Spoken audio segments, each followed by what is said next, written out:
Bapak, Ibu, dan Saudara sekalian, kembali lagi kita di acara Cahaya Rohani di Badik TV Pekalongan. Saya Romo Teguh Santosa Projo dari Gereja Santo Yohanes Rasul Karanganyar Kajen. Kita hendak berbicara sedikit tentang bagaimana hidup bersaudara. Karena sebentar lagi kita akan melalui atau masuk dalam situasi di mana bangsa Indonesia akan berpesta demokrasi, baik pilpres ataupun pilkada, juga pemilihan untuk anggota legislatif. Maka perlulah yang namanya persaudaraan itu dibangun supaya tidak kembali pengalaman-pengalaman di mana kemudian di akhir dari suatu pesta terjadi perpecahan.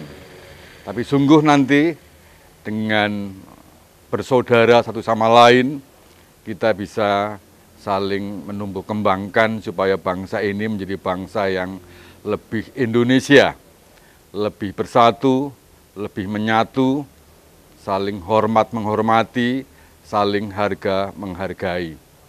Maka dalam konteks ini, gereja yang baru saja tumbuh kembang sebagai paroki pada tanggal 27 Desember tahun 2022, maka gereja paroki Santo Yohanes Rasul Karanganyar yang memang ada di tengah-tengah masyarakat, tinggal bersama dengan masyarakat, maka mencoba untuk mengembangkan satu gereja di dalamnya menempatkan sebagai saudara dan saudari satu sama lain. Sehingga cita-cita paroki ini menjadi gereja yang bersaudara. Nah, dalam katanya ini jelas sekali bagaimana Bapak Paus Fransiskus yang adalah pemimpin tertinggi dari Gereja Katolik juga selalu menekankan mengenai hidup bersaudara. Maka hidup bersaudara itu bukan berarti hanya terjalin dalam umat Katolik saja, tapi bagaimana sebagai orang yang beriman Katolik, justru keimanan kekatolikannya itu akan sungguh-sungguh menjadi amat sangat real, konkret ketika ia ada di tengah-tengah keberagaman. Nah, keberagaman inilah yang memungkinkan orang bisa mewujudkan satu sikap dan tindakan menempatkan orang lain sebagai saudara dan saudari.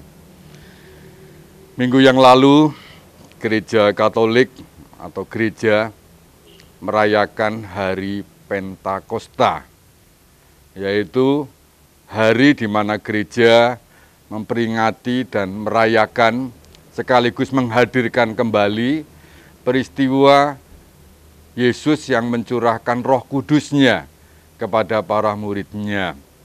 Sehingga Roh Kudus adalah karunia Paskah yang diberikan oleh Kristus kepada murid-murid-Nya.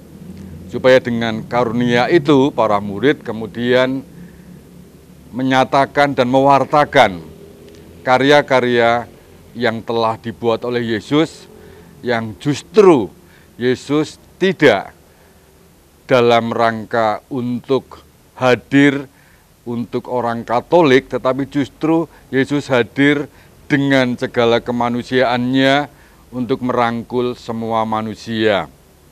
Maka kita yang mengimani Kristus mestinya juga melakukan apa yang dikehendaki oleh Yesus yang telah mencurahkan Roh Kudus-Nya itu untuk menempatkan orang lain sebagai saudara dan saudari. Maka Bapak Ibu sekalian, orang bisa bersaudara hanya kalau ada di dalam dirinya, dalam diri kita masing-masing, itu ada kasih. Semua agama apapun mengajarkan kasih. Maka dengan kasih yang sama itu, kasih yang memang dialirkan, dihadirkan oleh Allah kepada umat manusia yang memungkinkan manusia bisa mengasihi satu sama lain. Maka wujud dari kasih itu adalah ketika kita menyadari bahwa tidak ada manusia yang sempurna. Tidak ada manusia yang dalam dirinya sempurna. Yang sempurna adalah hanya Allah sendiri. Maka dalam ketidaksempurnaan itu pastilah kita sering salah, sering keliru ketika membangun satu persaudaraan dalam berkomunikasi satu sama lain. Kerap kali kita keliru, tapi justru Bapak Ibu Saudara sekalian, ini yang mesti harus kemudian kita miliki bersama. Hanya dengan pengampunan, maka kita bisa mewujudkan dan menempatkan satu dengan yang lainnya untuk saling bisa menerima. Maka benarlah yang dikatakan oleh Yesus yang kita imani ini, bahwa Roh Kudus yang dicurahkan oleh Yesus itu supaya manusia, secara istimewa orang-orang yang mengimani, itu bisa sungguh-sungguh memberikan pengampunan. Karena roh itulah yang memampukan manusia untuk bisa menerima satu dengan yang lainnya. Maka saya mengajak kepada seluruh umat Katolik secara istimewa di paroki ini, yang ada di Kabupaten Pekalongan ini, tempatkanlah satu dengan yang lainnya, terimalah satu dengan yang lainnya sebagai saudara dan saudari. Karena dengan persaudaraan itu, kita pun mampu untuk menumbuh kembangkan apa yang dicanangkan oleh program-program pemerintah, bisa saling berjabat tangan dengan yang lainnya untuk satu sama lain mewujudkan satu situasi, kondisi di mana ini menjadi harapan kita semua. Jangan kemana-mana lagi, Bapak sekalian, sebentar lagi kita akan melalui dan melanjutkan acara ini.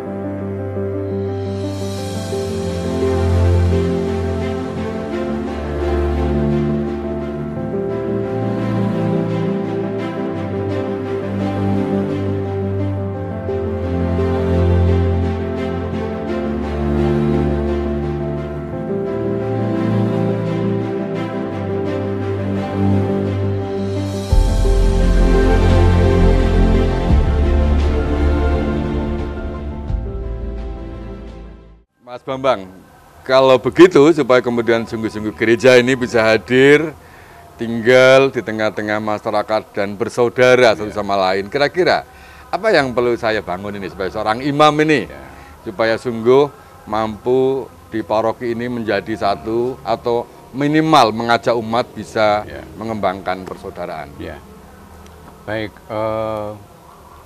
porsi penggembalaan di dalam sebuah paroki itu pasti akan diwarnai kesibukan, Romo. Iya, pasti. Ya. Antara Romo satu dan lainnya, ya, paroki satu dan lainnya, itu pasti romonya juga sibuk. Ya. Nah, sibuknya ini sibuk masalah hierarki atau sibuk masalah penggembalaan umat. Jangan sampai ada seorang romo paroki yang sulit ditemui. Karena baru ini. Kemudian yang kedua adalah kunjungan terhadap umat. Ini yang sering saya lihat, ini formal. Sehingga didampingi oleh dewan paroki, tim yang lainnya, tapi tidak modal blusak-blusuk gitu ya. Saya kok secara pribadi loh lebih suka romo-romo yang ini yang suka keluyuran itu romo. Oke. Masa kecil saya itu memang sering melihat, bahkan itu romo Londo, Romo Weden itu sering bersepeda ke sana ke sini, masuk kampung belusukan, bahkan pakai jubah. Itu. Ya, mungkin memang harus ada perubahan menyesuaikan dengan situasi. Tapi adalah ketika yang informal itu yang umat akan lebih enak ngobrolnya. Kata menarik. Dadi romo kuwi yo sering ngeluyur, ya toh. Maka Bapak sekalian, sebagai akhir pembicaraan, ini masukan dari umat untuk supaya kegembalaan itu berperan, kegembalaan itu bermanfaat. Jadilah romo yang ngluyur, tapi ngluyur golek dalan padang. Artinya mencoba untuk berjalan di tengah-tengah umat bersama dengan masyarakat. Ada pertemuan RT ya ikut, ada kamling ya ikut. Minimal tahu siapa nama Pak RT. Minimal tahu Pak RT. Ada seripah ya hadir, ada manten ya ikut nyumbang, ya minimal seperti itu. Juga untuk umat sendiri hadir tanpa harus kemudian secara formal, tetapi hadir sebagai satu saudara yang sedang berziarah bersama, untuk kemudian mengajak, menemukan, dan juga mendengarkan. Maka betul menjadi gereja yang mendengarkan itu memang menjadi hal yang baik. Maka Bapak sekalian, satu hal yang mungkin baik untuk kita simpulkan, bahwa kita bisa bersaudara kalau kita bisa saling mau mendengarkan satu sama lain. Bukan untuk membenarkan, tapi mendengarkan berarti menerima.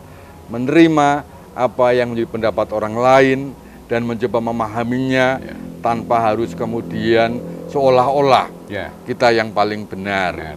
Tapi mencoba mencari kebenaran bersama untuk semakin mewujudkan satu persaudaraan. Maka dibutuhlah yang namanya kerendahan hati, keterbukaan, lalu solidaritas juga kesetaraan ya, tidak ada yang tinggi, tidak yang rendah. Maka menjadi amat penting pastoran itu menjadi pastoran yang terbuka. Ungkapan wujud konkret gereja yang terbuka. Jadi setiap orang pun bisa datang ke pasturan, menyapa romonya. Setidak-tidaknya rumah pastor itu bukan hanya tempat untuk orang datang punya masalah, ya toh, tapi bukan rumah pejabat orang menghadap. Tapi hanya main, ketemu, ngobrol, ngopi, itu yang paling penting. Sehingga itu pun bisa mewujudkan secara nyata persaudaraan. Dan memang sebetulnya banyak cara yang sangat sederhana. Tidak formal. Ya, betul.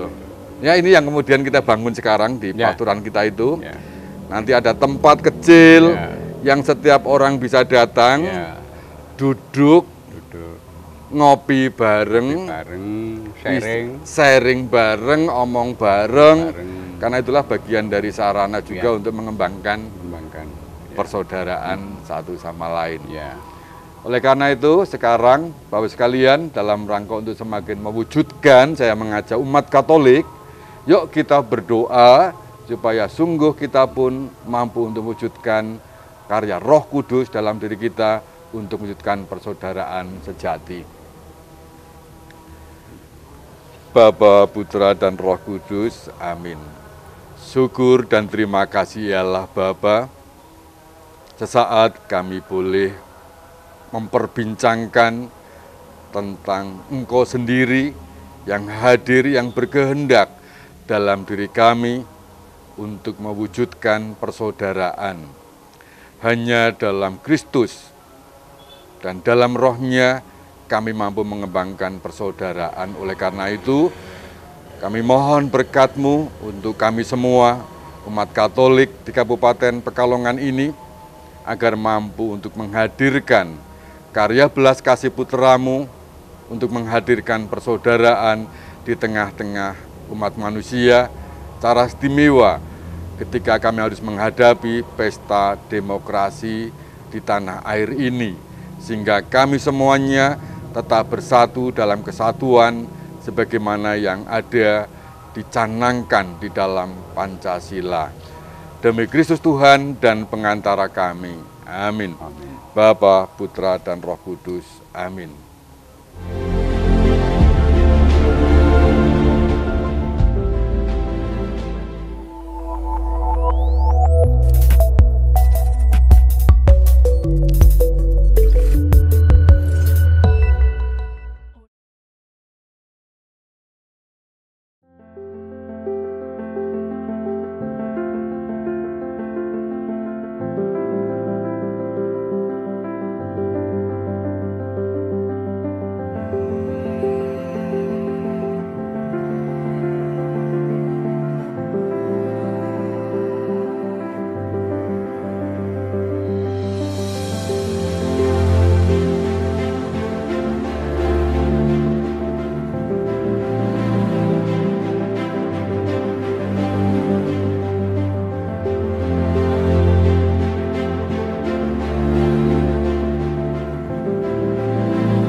Kembali kita ketemu, melanjutkan pembicaraan di acara Jaya Rohani berkaitan dengan soal bagaimana gereja yang tinggal di tengah-tengah umat dan masyarakat untuk menjadi gereja yang bersaudara.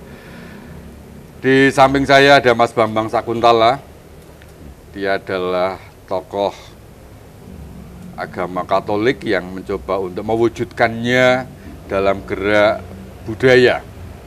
Sehingga ini adalah Mas Bambang, tamu saya, jauh-jauh dari Jogja, yang akan mencoba untuk berbincang-bincang sejenak bagaimana gereja yang nyata-nyata paroki ini di tengah-tengah masyarakat, supaya dengan kegerejaannya itu mampu menghadirkan satu wajah Allah yang penuh dengan keramah tamahan, wajah Allah yang penuh dengan kerahiman, wajah Allah yang penuh dengan kebijaksanaan dalam rangka supaya gereja ini menjadi gereja yang memasyarakat, gereja yang bersaudara. Nah, kira-kira Mas Bambang, Menurut sebagai umat Katolik yang memang hidupnya di tengah-tengah masyarakat, sungguh-sungguh menghadirkan satu gambaran gereja yang memang ingin selalu ada dan tinggal di tengah-tengah masyarakat, yang biarpun sebenarnya dalam Konsili Vatikan II mengatakan gereja bukan dari dunia, tetapi dia harus hidup di tengah-tengah dunia. Bagaimana Mas Bambang? Baik, sebelumnya saya akan membedakan dulu, Romo. Iya. Gereja dalam arti gedung, Oke. dan gereja dalam arti umat. Iya. Ya. Jadi untuk mengukur sejauh mana peran masyarakat, terutama orang Katolik di tengah masyarakat, adalah sejauh mana seorang Katolik itu dibutuhkan dan dipercaya oleh masyarakat. Oke. Pendeknya begitu. Nah, sekarang supaya sungguh-sungguh orang Katolik Ya. dengan kekatolikannya itu bisa dipercaya dan bisa tanda petik bermanfaat dalam kehidupan masyarakat, sehingga sungguh kehadirannya mewarnai persaudaraan tanpa membeda-bedakan. Ya. Baik, kebetulan di kampung saya itu adalah pengurus RT. Oke, siap. Bahkan kadang-kadang sering dipanggilnya itu Pak RT. Nah, Sehingga banyak persoalan internal di kampung berkaitan dengan kehidupan hajat orang banyak. Itu saya harus bisa mengakomodir kepentingan semua orang tanpa membedakan dari mana dia berasal dan latar belakangnya. Nah, dengan begitu akan muncul satu rasa kepercayaan dari masyarakat bahwa sosok inilah yang dibutuhkan. Oh, begitu.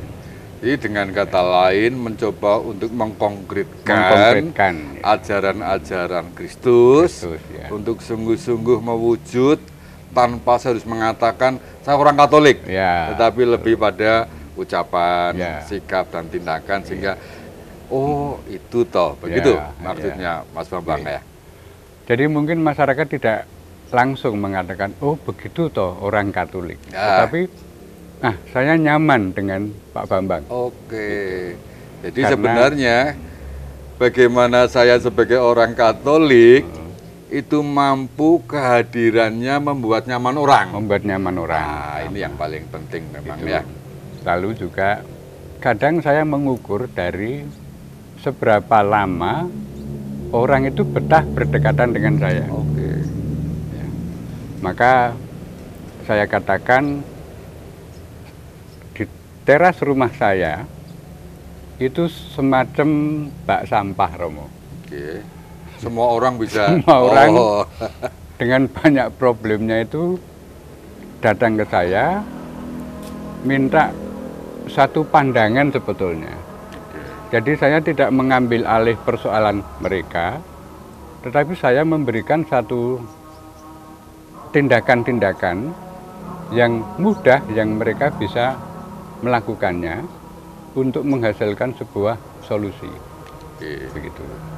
Jadi bagaimana satu mestinya sebagai orang Katolik dalam rangka membangun. Satu kepersaudaraan itu dirinya itu bisa membuat nyaman orang. Nyaman dulu, nomor satu nyaman. Nyaman kan benar orang bisa omong-omong ya.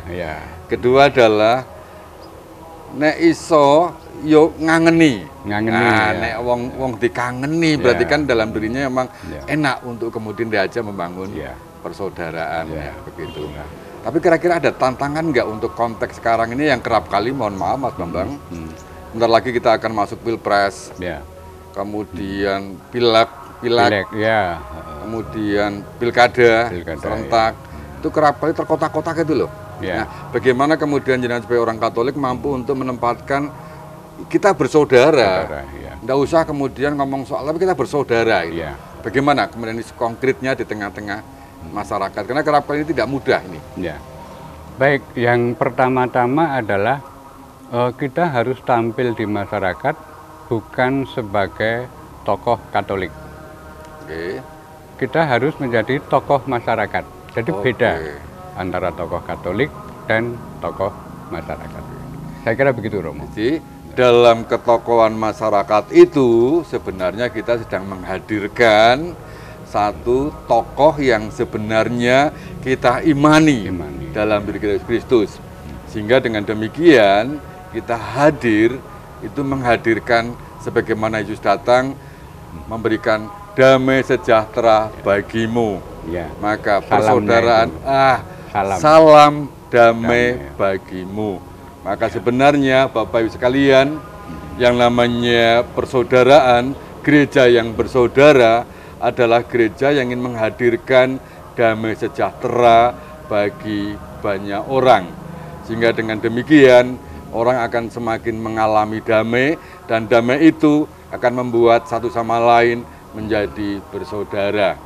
Demikian Bapak sekalian obrolan kami, cara istimewa saya, Romo Teguh Santosa Projo dari Paroki Santo Yohanes Rasul Karanganyar dalam acara Cahaya Rohani.